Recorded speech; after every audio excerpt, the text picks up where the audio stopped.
It's called the Interchange Freedom Initiative. Supporters say it is the most promising idea in years to reform the lives of prison inmates.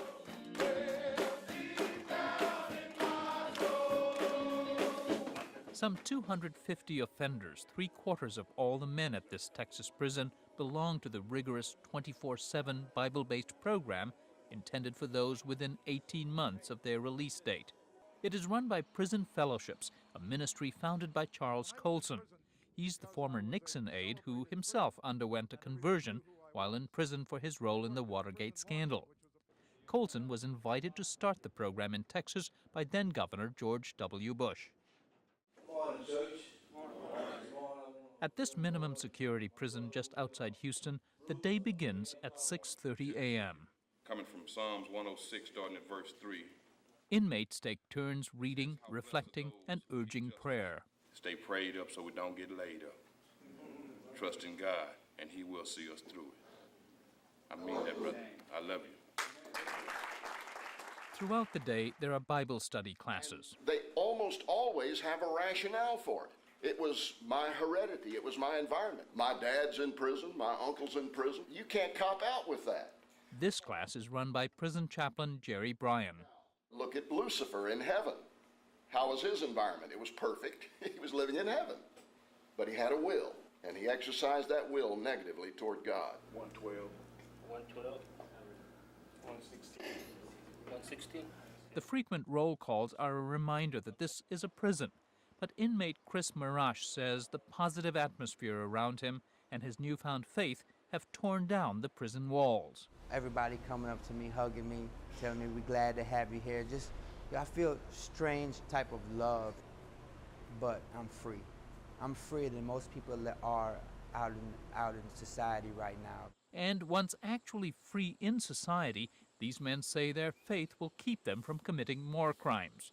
Patrick Del Vecchio, ending a 10-year sentence for attempted murder, hopes to teach young people. I want to get involved in children's evangelism before they get old enough to get locked up, you know what I mean?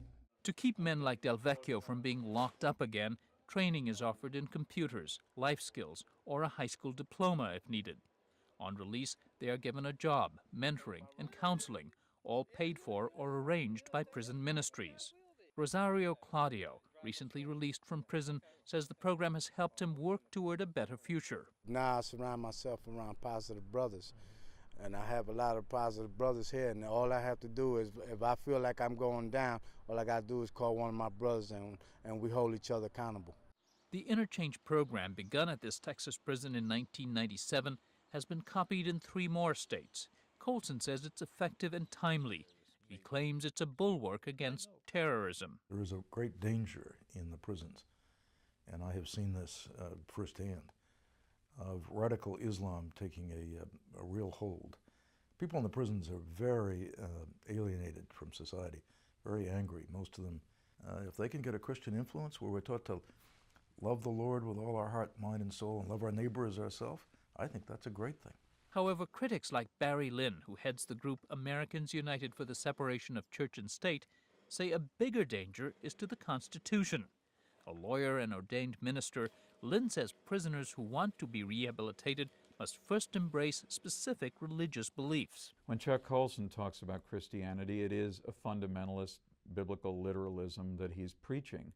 He has every right to promote it privately. He has no right to expect that the government of Texas or any place else is going to help him promote it in their prisons. If the Nation of Islam, for an example, were to come in tomorrow and say, you know, we have a program that we think would work, let us into Carol Vance to run a parallel program, I mean, would that appease you in any way?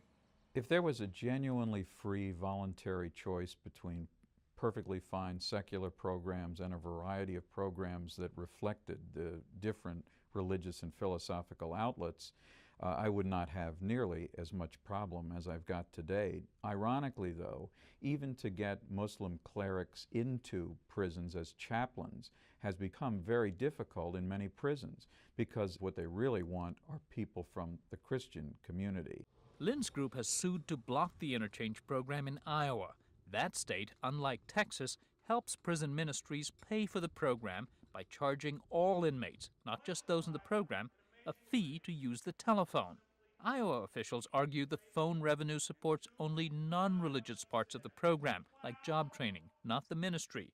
State officials say the goal is to keep men out of prison, and Mark Early, president of Prison Fellowships, says it's working. And the state of Texas just recently completed a study in February of this year, which they released, showing that of all the inmates that had been through our program, that the recidivism rate was 8%. That was compared to 22% of the closest control group they could find, and about 50% of the recidivism rate of the general population. Barry Lynn says the study is of a motivated group of prisoners that's less likely to reoffend anyway.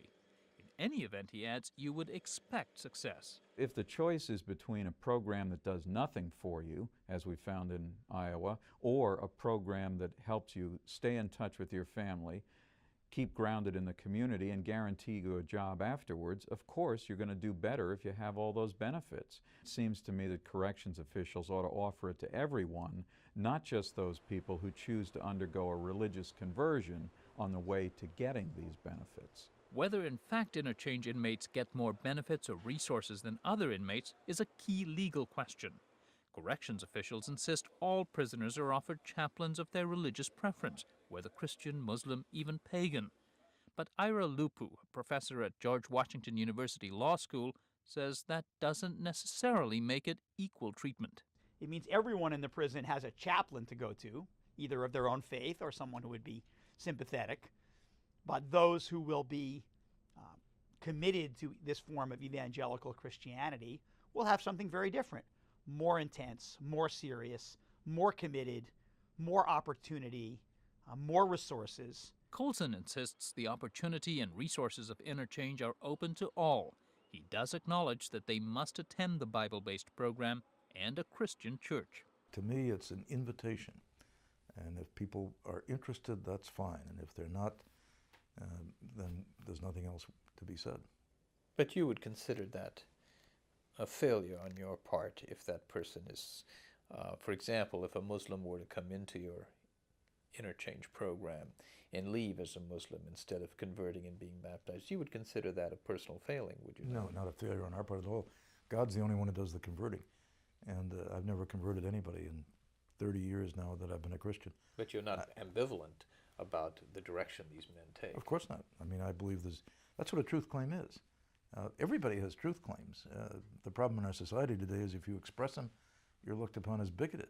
For heaven's sakes, the beautiful thing about a pluralistic, tolerant society is we can all express our truth claims in the marketplace of ideas and let truth emerge.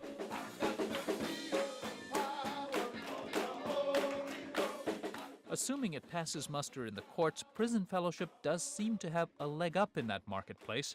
It is a prolific fundraiser, and the interchange program appears to have the support of the president, who has called for more faith-based social programs.